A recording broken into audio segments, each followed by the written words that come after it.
우리 이 시간 말씀 듣기 전에 이렇게 옆에 분들 함께 이렇게 축복하고 인사했으면 좋겠습니다. 모든 것이 은혜입니다. 인사할까요? 모든 것이 은혜입니다. 네, 너무 당연한 말이지만 이만큼 귀한 말씀이 없는 것 같습니다.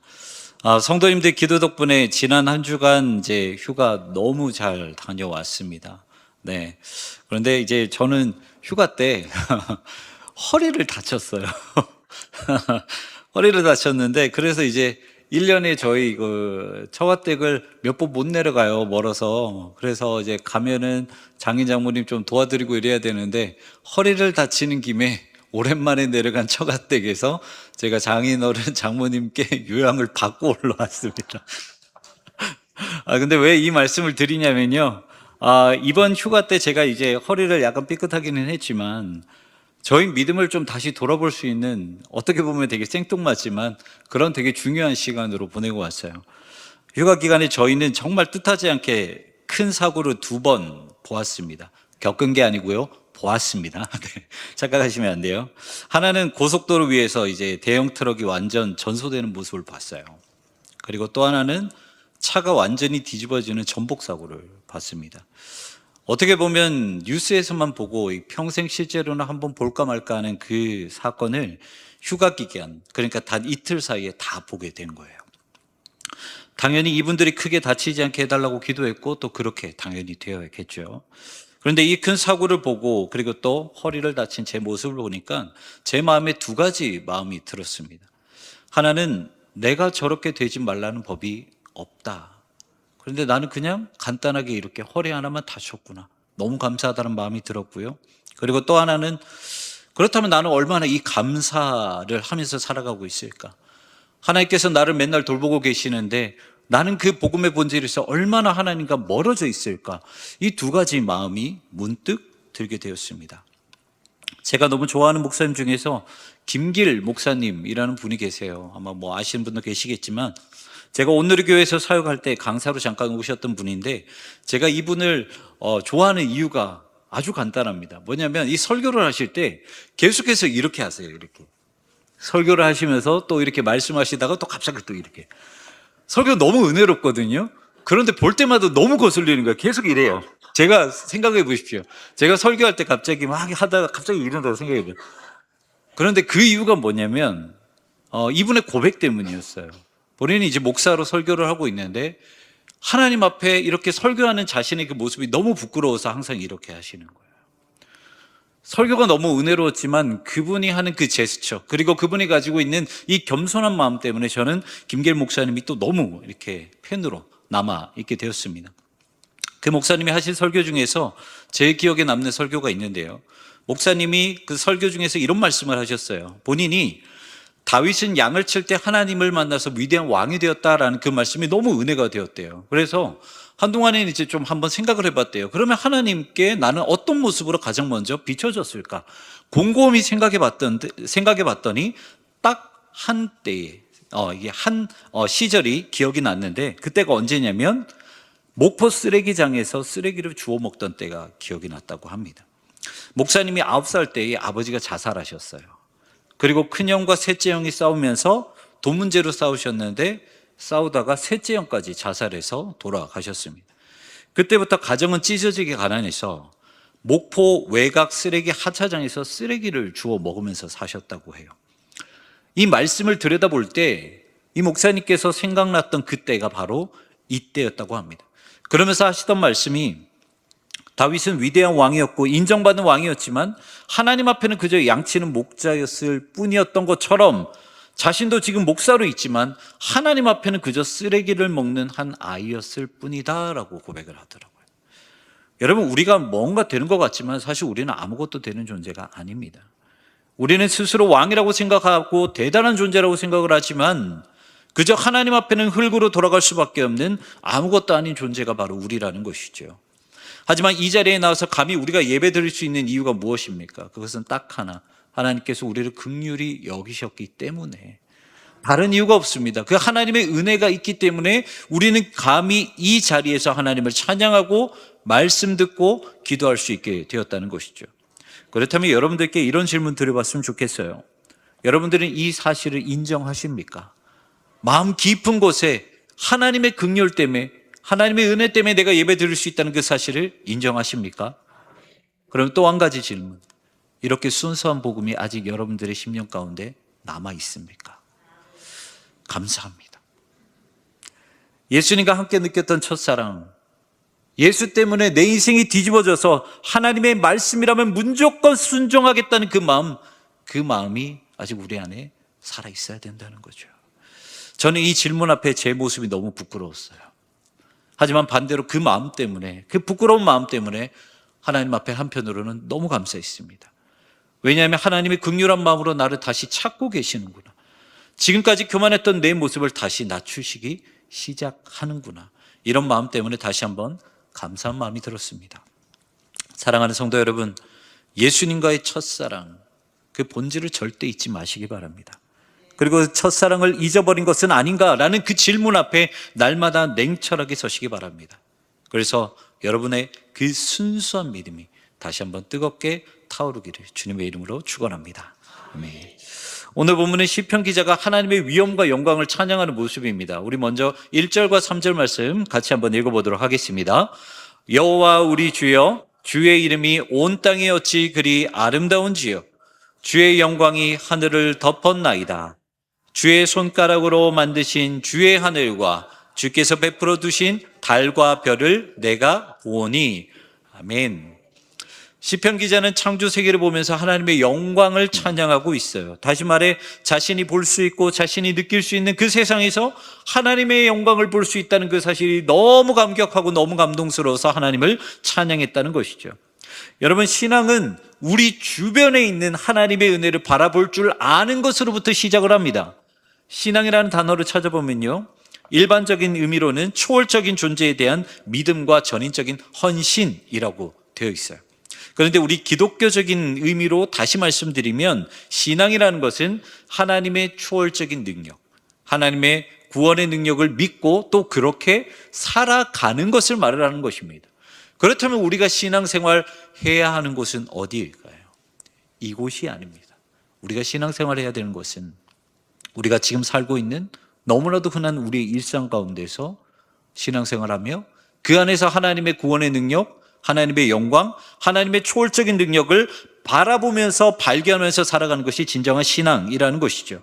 자, 그렇다면 신앙은 어디서부터 시작되었을까요? 여러분, 이게 중요한데요.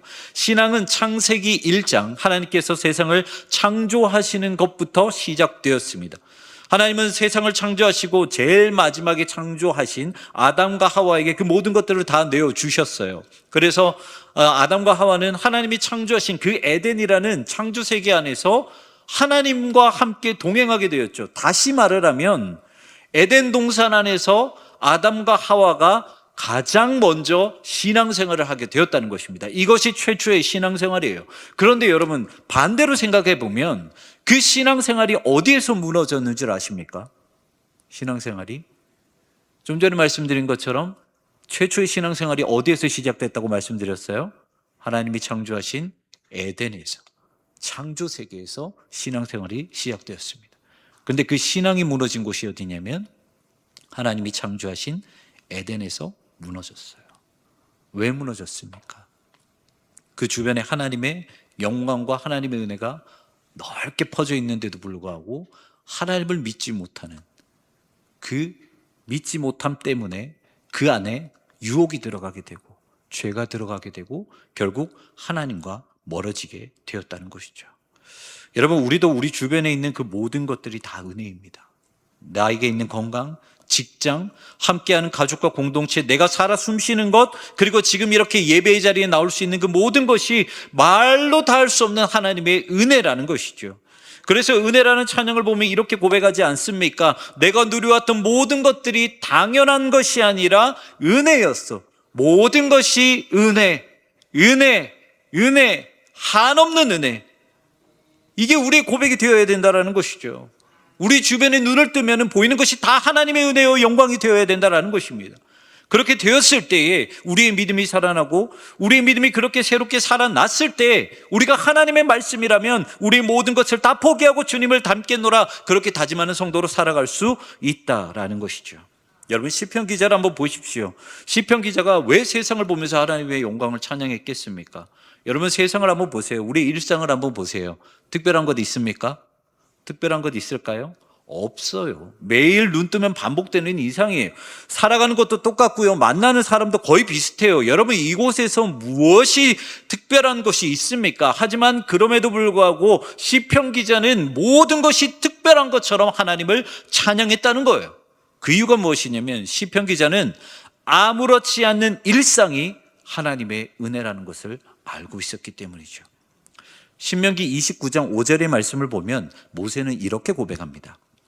주께서 40년 동안 너희를 광야에서 인도하게 하셨거니와 너희 몸의 옷이 낡아지지 아니하였고 너희 발의 신이 헤어지지 아니하였으며. 아멘. 이스라엘 사람들은요 광야에서 불편함 없이 살았어요. 그렇죠? 먹고 마시는 것이 그냥 일상이었어요. 여러분 잘 생각하셔야 됩니다. 먹고 마시는 것이 매일 불편한 게 아니라 하나님은 날마다 채워주셨어요. 일상이었어요. 그리고 하나님께 제사를 드리고 예배를 드린 것이 그들의 일상이었습니다. 그런데 이런 광야의 생활, 말도 안 된 그 거친 광야의 인생이 그들에게 아무렇지 않는 일상이 될 수 있었던 이유가 무엇 때문입니까? 먹을 것과 마실 것을 주시고 옷과 신발이 해지지 않게 하시는 주님의 은혜가 있었기 때문에, 다시 말해 이스라엘 사람들이 살아가는 모든 일상이 하나님의 은혜였기 때문에 그 광야조차도 그들에게는 일상이 될 수 있었다는 것입니다.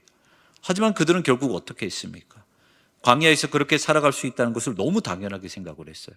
당연해 왔기 때문에, 그게 특별한 것이 아니라 일상이 되었기 때문에 그들은 너무 당연하게 생각했다는 것이죠. 그리고 그 당연함 때문에 그들은 하나님 앞에 감사함을 잊어버리고 죄를 짓고 하나님과 멀어지게 되었다는 것입니다. 여러분 우리도 마찬가지입니다. 은혜는 당연한 것이 아니에요. 그리고 그 은혜가 늘 우리에게 머물러 있을 거라고 생각하셔서는 더욱더 안 됩니다.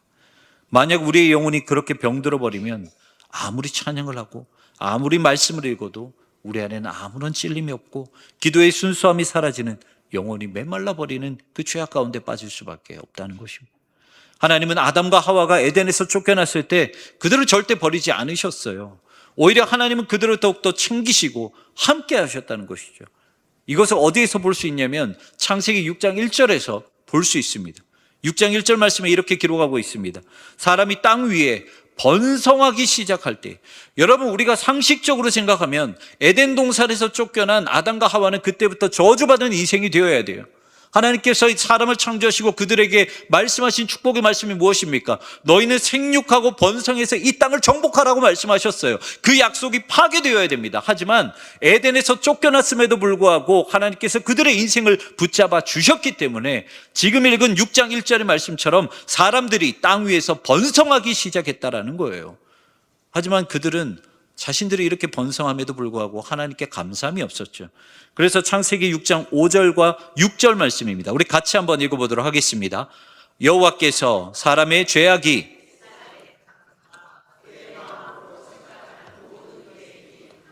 악할 뿐임을 보시고 땅 위에 사람 지으셨음을 한탄하사 마음에 근심하시고, 하나님이 모든 것을 다 챙겨주셔서 번성하게 만들어 놨더니 뭐라고 말씀하십니까? 여호와께서 사람의 죄악이 세상에 가득함을 보셨다.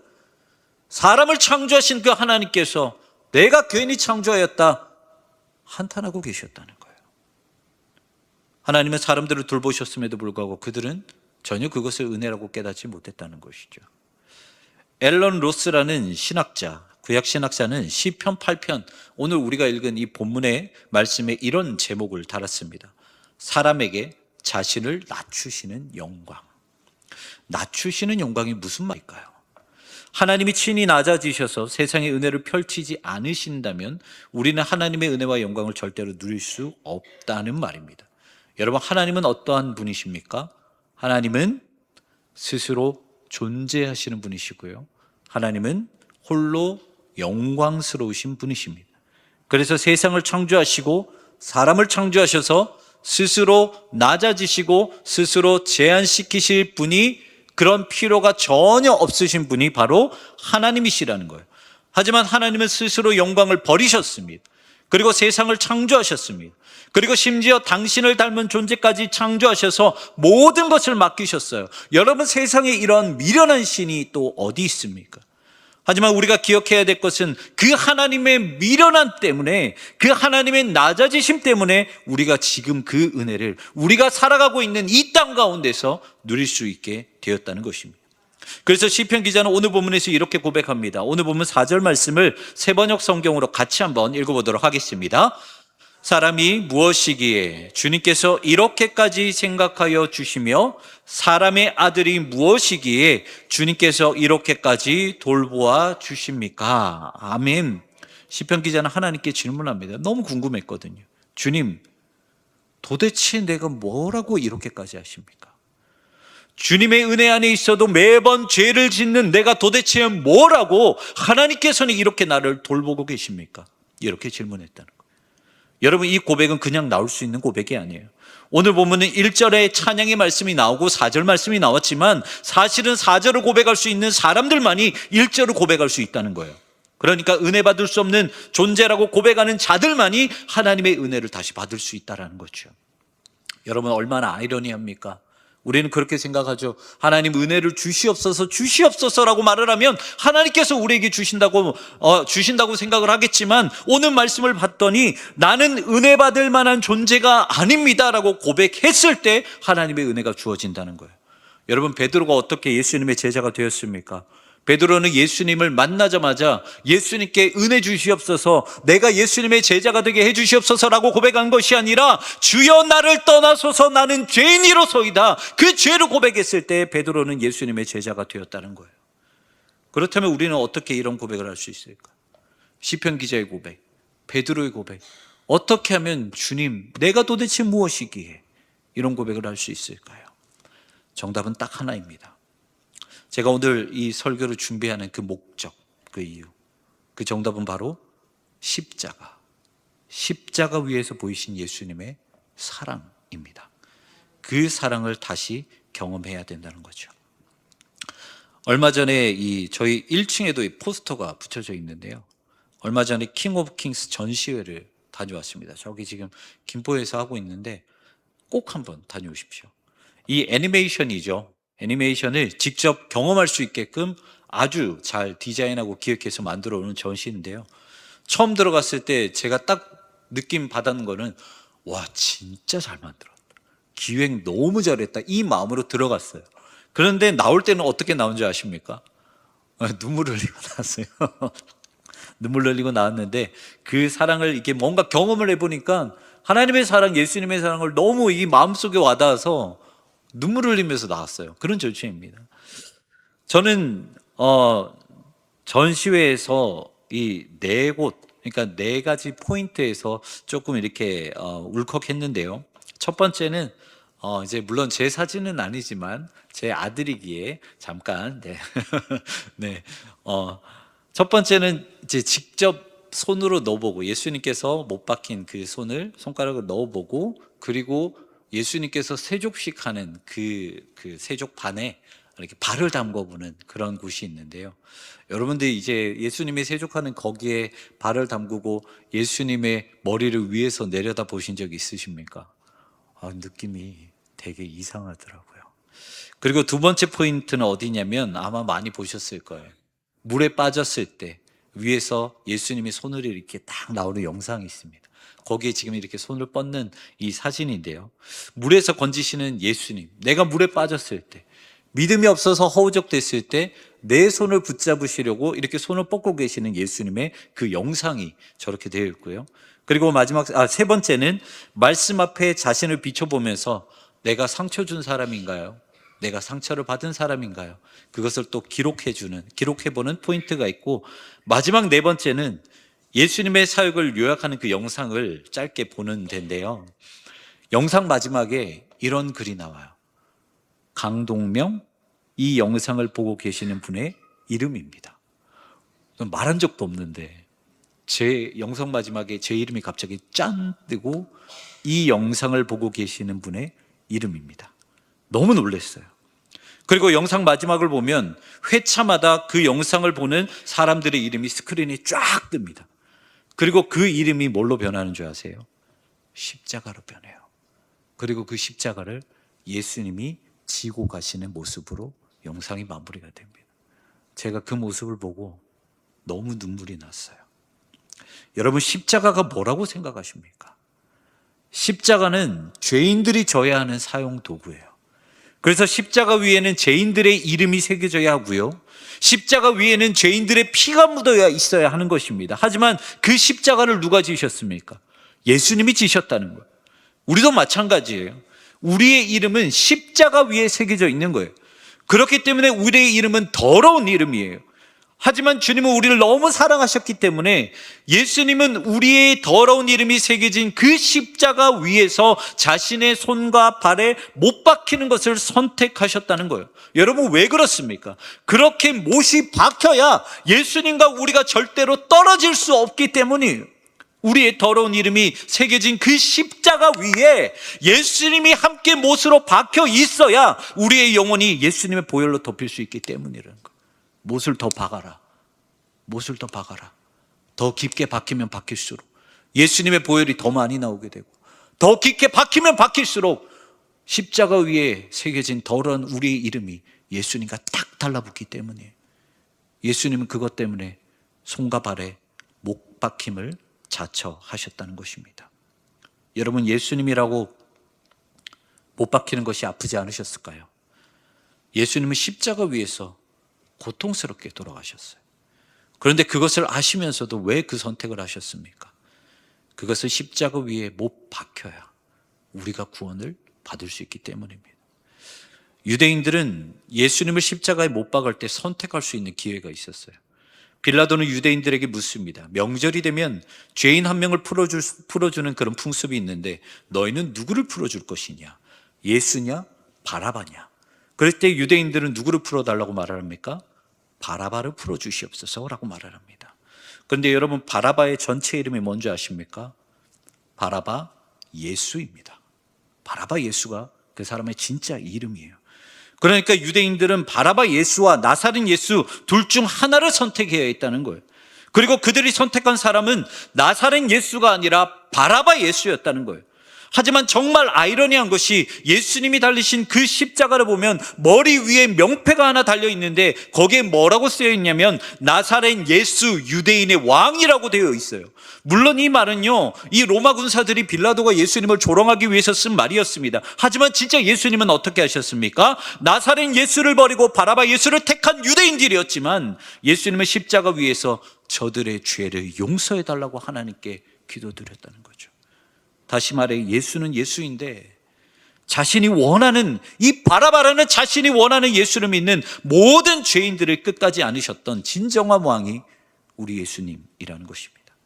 그리고 그것을 보여준 자리가 바로 십자가라는 것이죠. 그렇기 때문에 십자가를 아는 사람들이라면 시편 기자와 같은 고백이 나올 수밖에 없어요. 십자가를 아는 사람들이라면 내가 도대체 뭐라고, 내가 뭘 그렇게 볼 게 있다고 나를 이렇게까지 사랑하십니까? 이 애통하는 고백이 나오지 않을 수가 없다는 거죠.